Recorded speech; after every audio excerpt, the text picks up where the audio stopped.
My name's Cucciniello. I'm from the UK and I'm living out Spain. So as a young child, my dad influenced us in watching a lot of martial arts films. You Jean-Claude Van Damme and Bruce Lee and all that kind of stuff.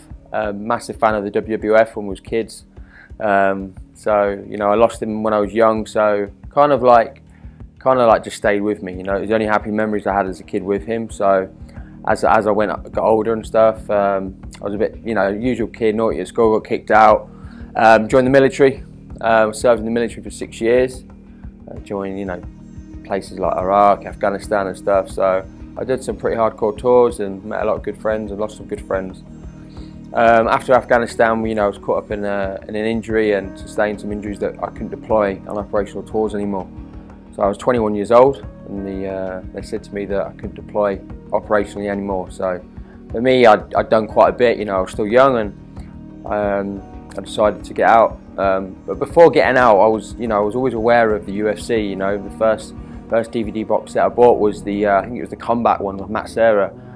Me and my friend Matty Wallen used to watch it and continuously over in our bed space with like a room with 12 men, and it was good times, and it was happy memories. And I always said to myself, I would get in the cage one day, let alone coming onto the show. I would get onto the cage, I would get in the cage, and a few people give me a few funny looks, but my mate Matty knew what I was like, and I was always scrapping and stuff, so he kind of believed in me, So from leaving the military, as soon as I got a chance, I seeked out an MMA gym. The nearest one was like about 30 miles from my house. There was a few buses and stuff, walking and all that, and yeah, the rest is history. I just carried on training, and the UK was, I was suffering with a few demons from the military, and it just wasn't a great place for me at the time, So I had to go and get a bit of sunshine in my life and change the scenery, and so I moved to Spain. I've been there like 5 years now, and I've been taking up my rest of my MMA career there with Luke Barnett, who was a contestant on the show.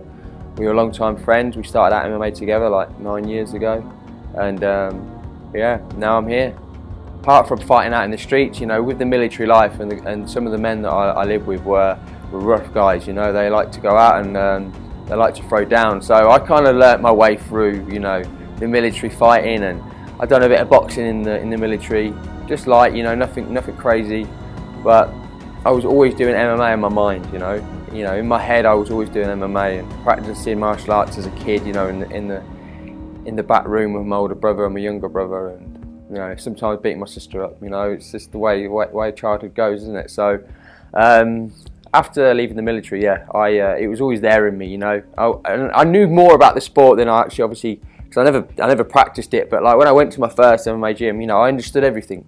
It just comes second nature to me, and I think within the first 3 months I had my first amateur fight. So yeah, I think the main thing about going into this sport, I think it's that mental preparation. Coming from the military, like some of the things that I'd seen, and I lost a lot of good friends on tours and stuff. You kind of mentally prepare yourself for anything, but coming from the military life to the civilian life was the biggest challenge for me. Some people think it's just as easy as that, but it's really not.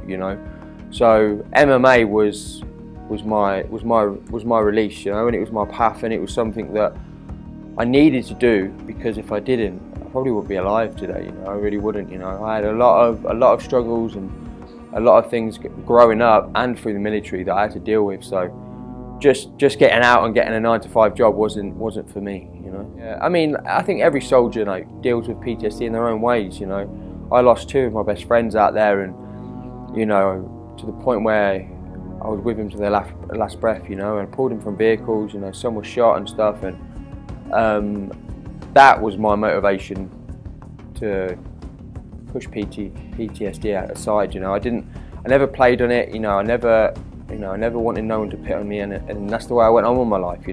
My whole childhood, I lost a lot of key figures in my life, and people always pitted me, and and was always letting me get away with this. At school, I was a nightmare because of what people did. Because of my life, people just went, oh, it's just Jay.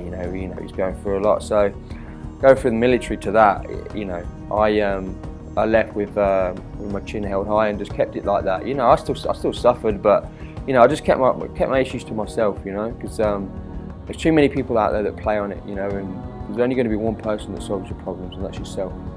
No, I mean, my life in Spain is I work in construction, you know, and I love MMA, but MMA will never be a 9-to-5 job for me because I love the sport more than it's a chore to me. It's like people go out and they commit their life to it, and then it becomes a chore, and then they lose the passion for it and they lose the love for it. You know, I'm 31 years old. I've been doing it for a long time.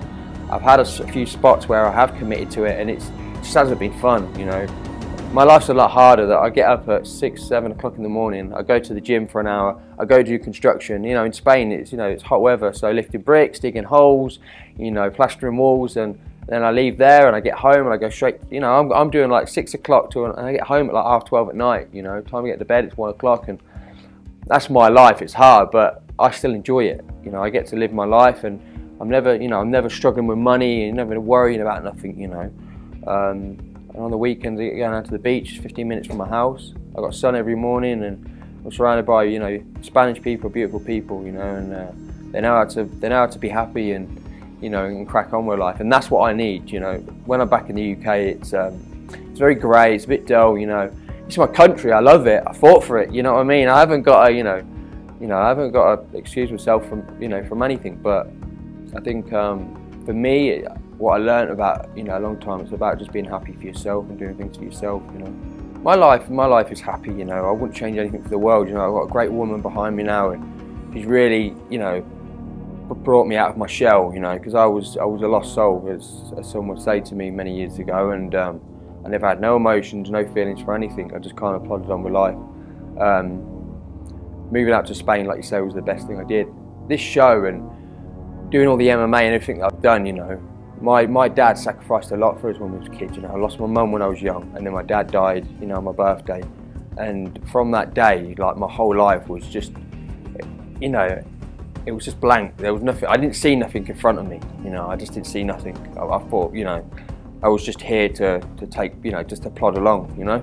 So when I met my missus and I started, you know, getting a grip of my life and started realising, you know, I need to do something with it. You know, I joined the army because of my dad, and, you know, I did all them things, and then I left and I had nothing. So to me, I was like, done all that for what, you know? And then, so it took me a long time to find myself again. And, you know, my girlfriend Taylor, she got me there, and I pursued the MMA full, you know, not full time, but it's in the sense of full passion for it because of my dad's name. You know, I want to put my dad's name on them lights, out on them big screens, and, you know, and just travel around the world, and, you know, so people can see his name, you know what I mean? So he did a lot for me. So my goal in life and this show and everything is just to represent my dad, you know, and his name, everything he did for me.